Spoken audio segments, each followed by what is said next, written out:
जोरदार तालियां बजाएं रवि किशन जी के लिए। कृपया मंच पर पधारें आदरणीय लोकसभा सांसद महोदय और जाने माने अभिनेता श्री रवि किशन।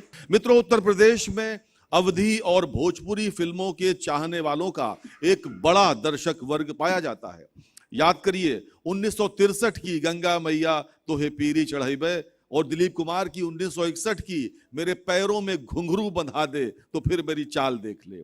फुल गेंदवा न मारो, लगत करेजवा पे चोट, रंग बरसे भीगे चुनर वाली, नजर लागी राजा तोरे बंगले पर, ससुरा बड़ा पैसे वाला, ये सभी शब्द आपके कानों में कहीं ना कहीं रुपहले पर्दे पर अवधी और भोजपुरी का रंग उकेर रहे होंगे। बहरहाल आज बात अवधी, भोजपुरी और हिंदी सभी सिनेमा की होगी। उत्तर प्रदेश में फिल्म उद्योग की संभावनाएं और चुनौतियां क्या हैं, ये है हमारा इस सत्र का विषय। और अगली आवाज कमलेश रघुवंशी की। धन्यवाद आपका। और मंच पर बैठे हुए रवि किशन जी, भानुशाली जी और रवि दुबे जी का भी बहुत बहुत आभार, आप लोग हमारे संवाद कार्यक्रम में आए। पहले तो रवि जी आपको बहुत बहुत बधाई। आपकी एक वेब सीरीज मामला लीगल और लापता लेडीज आज ही रिलीज हुई है, इसके लिए आपको बहुत शुभकामनाएं। क्या कहना चाहेंगे इस बारे में? मैं आप सभी लोगों को प्रणाम करता हूं और दैनिक जागरण के इस अद्भुत मंच को प्रणाम करता हूं कि हम सिनेमाकारों को यहाँ मौका दिया अपनी बात रखने का इस पावन धरती पे, प्रभु राम की धरती पर। तो यही आज एक बहुत अद्भुत चीज़ है। ये प्रधानमंत्री जी ने हमसे एक बार एक मीटिंग में कहा था कि हम लोगों की मीटिंग होती वहाँ मंगलवार को 9:30 को सुबह में पार्लियामेंट में। उन्होंने कहा था कि रवि किशन जी कुछ भारत माता धरती माँ के लिए सोचिए। आजकल पेस्टिसाइड सब लोग बहुत डाल रहे हैं खेती में और उससे खेती ज़मीन भी जल रही है, लाइक तेज़ाब डाल रहे हैं। अब जल्दी खेती करने के चक्कर में उसमें तेज़ाब डाल रहे हैं और मुझे वो स्ट्राइक हुआ, लेकिन मुझे उस वक्त कुछ समझ में नहीं आया कि मैं प्रधानमंत्री जी को जवाब कैसे दूँ, कि मेरे पास कोई तैयारी नहीं थी। फिर उन्होंने कहा कि कुछ वुमेन एम्पावरमेंट के लिए, नारी सशक्तिकरण के लिए भी सोचिए, आप लोग सिनेमाकार हैं। और वो बात जहन में रह गई और इतने में किरण राव जी जो आमिर खान के प्रोडक्शन से उनके लिए काम करती हैं, डायरेक्टर, उनकी एक्स वाइफ, उनका ये स्क्रिप्ट आई ना और वो फिल्म थी लापता लेडीज़। और वो जैविक खेती, ऑर्गेनिक फार्मिंग पर है, नारी सशक्तिकरण पर है और वुमेन एम्पावरमेंट पे है। बहुत सुंदर एक फिल्म बनाई जिसकी आज चर्चा पूरे भारत में उस फिल्म की हो रही, आज ही रिलीज़ हुई है। और एक ऐसी कल्ट फिल्में बहुत सदियों के बाद, जैसे नदिया के पार थी या मदर इंडिया थी, ये वो जोनरा की फिल्म है।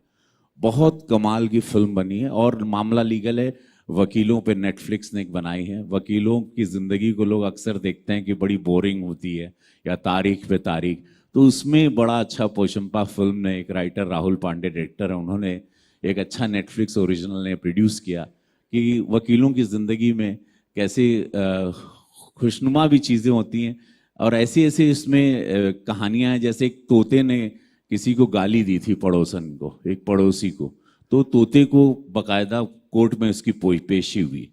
तो 8 सीरीज में ऐसे ऐसे इंसिडेंट्स हैं जो मुझे भी सरप्राइज रहे शूटिंग के दौरान, और दोनों आज ही रिलीज हो रही। तो और आज बहुत बड़ा दिन है मेरे लिए, मैं आप लोगों के समक्ष हूँ। धन्यवाद। विनोद जी, आपको तो बड़ा लंबा समय हो गया, आप गुलशन कुमार जी के साथ जुड़े, इंडस्ट्री में करीब 1000 के आसपास फिल्मों की मार्केटिंग की आपने। मैं आपसे जानना चाहता हूं कि तब इंडस्ट्री कैसे काम करती थी, अब कैसी चुनौतियां थी, अब क्या है? बहुत बड़ा जो बदलाव आया है एक्चुअली इंडस्ट्री में देखा जाए तो OTT ये शब्द जो था वो पहले था नहीं। तो इससे एक्टर्स जो थे, पहले हम लोग सिर्फ फिल्म स्टार्स को देखने जाते थे थिएटर्स में, और आज हम एक्टर्स को देखने जाते हैं।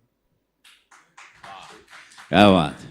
सो I think and post Covid ना बहुत ज़्यादा चेंज हो गया। तो इसके लिए हम लोग ने जब भानुशाली स्टूडियोज़ की जो लास्ट फिल्म थी, सिर्फ एक बंदा काफ़ी है, मनोज बाजपेयी जी थे उसमें, और बहुत सारा प्यार मिला उसको ऑन ZEE5। और अभी हमने लास्ट फिल्म एक रिलीज़ की है, मैं अटल हूँ, पंकज त्रिपाठी जी के साथ में, और इसके बाद में एक फिल्म कर रहे हैं हम और भैया जी करके। तो ये सारे जो मनोज जी के साथ में, ये आई थिंक ये जो एक्टर्स हैं, ये स्टार और एक्टर का बहुत ही लीथल कॉम्बिनेशन है। एक मेरे इस तरफ बैठे हैं रवि जी, रवि जी इधर हैं, एंड रवि किशन जी, ये दोनों भी अब इतने साल से, मतलब आप जब आपने कहा था, मैंने उनको, रवि जी के साथ में जब हम लोग फ्लाइट में थे, मैंने कहा तेरा तेरे तेरे नाम करके फिल्म थी सलमान खान की, जो मैंने कैंपेन की थी। सो तब मुलाकात इनसे एज एन एक्टर नहीं हुई थी, एज अ स्टार नहीं हुई थी, वो एक कैरेक्टर थे। लेकिन आज अगर वही फिल्म आती है तो उस तरीके से जो उनको जो इज्जत मिलेगी, वो शायद this is the difference between that and this time. संक्षेप में अगला सवाल मेरा रवि दुबे जी से है। देखिए, बड़ा इत्तेफाक है कि रवि किशन जी गोरखपुर से सांसद हैं और आपका जन्म गोरखपुर में हुआ, आप भी गोरखपुरिया हैं। तो आप अभिनय के साथ साथ धारावाहिक का भी निर्माण कर रहे हैं, ये फैसला परिस्थितिवश था या आप सोच समझ के आप निर्माण के क्षेत्र में आए? नमस्कार सब लोग। पहले तो मेरे बगल में जो दिग्गज बैठे हैं, कमलेश जी, रवि भैया, विनोद जी, माननीय अनुराग ठाकुर जी, नितिन भैया, सभी लोगों को मेरा बहुत बहुत आभार कि इतने बड़े मंच पे इतने बड़े लोगों के साथ मुझे इस योग्य समझा कि मुझे यहाँ बिठाया गया। यही मेरे लिए बहुत बड़ी बात है। आपका जो सवाल है कि परिस्थितिवश था तो या हमने सोच समझ के किया, तो मैं और मेरी वाइफ जो हैं सरगुन मेहता, हम लोग सोच समझ के कुछ करते ही नहीं हैं। हम लोग जब ईश्वर की ओर से कोई दिशा मिल जाती है, हम उस दिशा पे बस चल पड़ते हैं, और उसके बाद वो फलीभूत होती है नहीं होती है, क्या होता है या नहीं होता है, वो सोचना हमारा काम है नहीं। भगवान की कृपा से सब कुछ ठीक ही रहा है अब तक। हमारी उम्मीद है कि आगे भी ठीक ही रहेगा। बढ़िया। रवि जी, आप अभिनेता के साथ नेता भी हैं, दोनों को अलग कर पाना कितना मुश्किल है? बड़ा अच्छा सवाल किया आपने। नेता और अभिनेता को अलग करना, देखिए नेता बहुत, जितना मैंने पूज्य महाराज जी योगी जी के साथ सीखा या यशस्वी प्रधानमंत्री मोदी जी के साथ सीखा, मैं बहुत भाग्यशाली सांसद हूँ इस देश का कि मुझे दोनों के साथ और ज़्यादा समय महाराज जी के साथ सीखने का, उनके सानिध्य में मौका मिलता है गोरखपुर में। तो ये मैंने पाया कि सेवा ही, राष्ट्र के प्रति सेवा या देश के प्रति सेवा ही नेतागिरी है। नेता एक शब्द है, लेकिन ये सेवा है कि आप अब उन सब लोगों के लिए खड़े रहें जिनको आपकी ज़रूरत है। और वो मैंने महसूस किया, क्योंकि मैं गरीबी से आया हूँ, मैं मिट्टी के घर से आया हूँ, और मैं गरीब ब्राह्मण का लड़का रहा, जो एक शब्द कहा जाता है। तो मैं वो सारे दुख को, लोग चल कर आते हैं, मैं रेंग कर ऊपर आया हूँ जीवन में। तो मुझे पता था कि दुख क्या है, गरीबी क्या है, पीड़ा क्या है, और मैं फिर स्टार बन गया। फिर मुझे समाज ने बहुत बड़ा सुपरस्टार बना दिया, और वह उसी माया नगरी में मैं एक बहुत ऐशो आराम की ज़िंदगी जीने लगा। ये भी हुआ मेरे साथ। फिर एक इंग्लिश में कहावत है कि टाइम टू पे बैक, और मौका मिला जब प्रधानमंत्री जी ने पहली बार कहा, मैं उस गांव से आता था जहां शौचालय नहीं था, वो थॉट ने मुझे बहुत, एक चूंकि हम लोग कलाकार बड़े सेंसिटिव होते हैं, हमको बड़ा असर करने लगी कि ऐसा कभी साउंड हम सुने नहीं थे, और उसमें आज महसूस किया। तो नेता और अभिनेता में, मुझे नेता तो नहीं कह सकता हूँ अपने आप को, मैं एक सेवक हूँ। मैं गोरखपुर में रहता हूँ, वहीं पर शूटिंग करवाता हूँ, 150 फिल्मों की वहाँ रोजगार, कलाकार तैयार करता हूँ, वो भी काम है मेरा, और सेवा करता हूँ, और पार्लियामेंट में सवाल उठाता हूँ। सबसे ज़्यादा 500 प्रश्न पूछने वाला पार्लियामेंट्रियन हूँ इस वक्त देश में।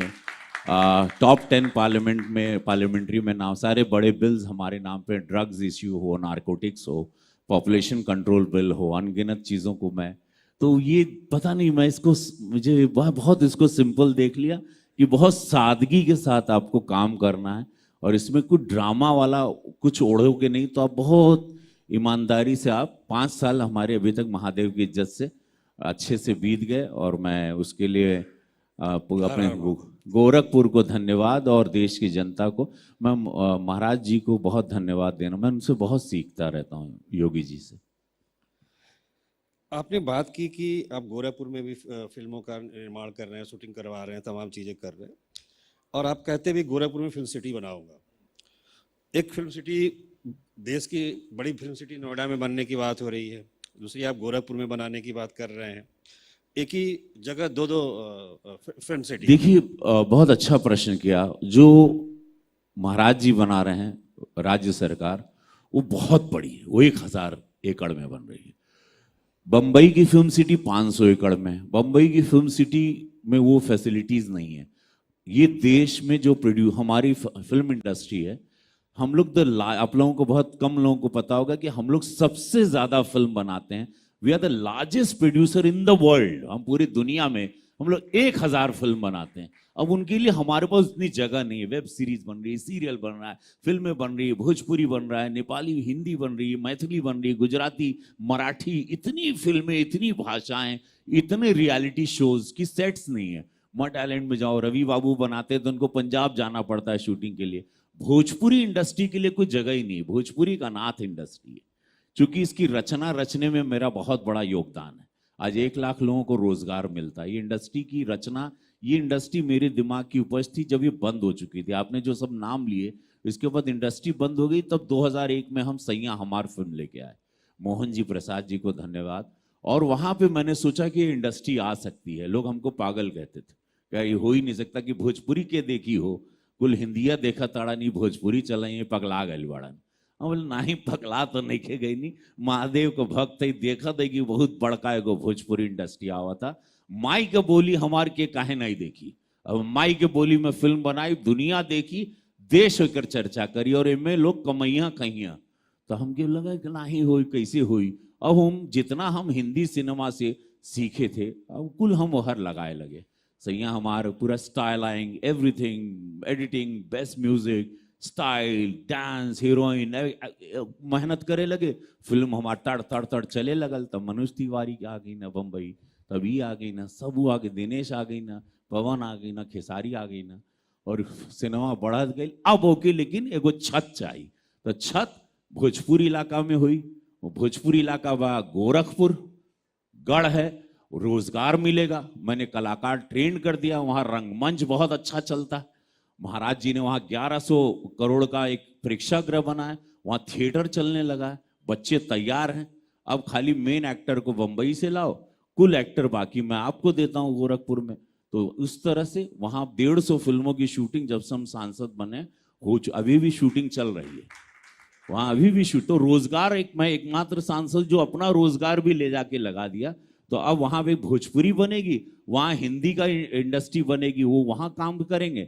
हमारी छोटी इंडस्ट्री, वो regional cinema, regional film city हम बना रहे हैं। वो तो बहुत बड़ी, महाराज जी तो बहुत भव्य बना रहे हैं। मैं बहुत छोटी सी, लेकिन अपने भोजपुरिया लोगन के लिए बनाई। बच्चा लोग ट्रेन हुई हैं, एडिटिंग होगा, म्यूजिक होगा, देल बी ट्रेनिंग प्रॉपरली। कलाकारों को वहाँ छोटे छोटे मकान भी रहेंगे, सस्ते में मिलेंगे। एक अच्छी प्लानिंग है, जैसा अभी तक महादेव सोचे हैं। बाकी देखिए आगे जो ईश्वर करवाता है। भोजपुरी फिल्मों में लोग भी कहते हैं और देखने को मिलता है कि जिस तरह का द्व्यर्थी शब्द होते हैं, अश्लीलता होती है, खासकर गानों में। तो जिस भोजपुरी की परिकल्पना सिनेमा की आप कर रहे हैं, आज पहले किए हैं, एक आध फिल्मों में तो आपने भी किया है, तो अश्लीलता वाली। जीवन में बहुत अच्छा प्रश्न। जीवन में गलती जितने बैठे ना, सबने गलती की है। आपने भी की है, मैंने भी की है। हर आदमी गलती करता है। ऐसा कोई व्यक्ति नहीं जो अपने जीवन में कोई गलती ना किया हो। हम एक गाना किए थे, हम गाए नहीं थे, उसका एहसास हम किए। तो हम समझ गए एक ही गाना, मेरे 700 फिल्म अभी तक हम कर चुके हैं, उस पर आए। तो अब वो बात को लेके हम थोड़ा दर्द में तो थे। तो मैंने अब क्या किया, एक अपनी होम प्रोडक्शन से एक फिल्म बना दी, महादेव का गोरखपुर। और वो फिल्म पैन इंडिया आ रही है, ऐतिहासिक फिल्म होगी। तो ये आरोप प्रत्यारोप जो एल्बम भोजपुरी के कुछ नए नए लड़के आके कुछ लाख कमाने के लालच में कर रहे हैं, ये सब शांत हो जाएंगे। आज ये फिल्म जो लग रही लापता लेडीज, ये भी भोजपुरी फिल्म का लुक है, भाषा वही है।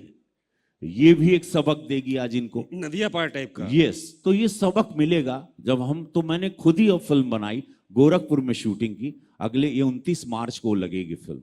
उसके बाद ये मेरे भोजपुरी के जितने मेरे जूनियर सुपरस्टार हैं, ये लोग भी सीखेंगे। कुछ अच्छे भी हैं इसमें, कुछ लोग पैसा कमाने में बहक भी गए हैं।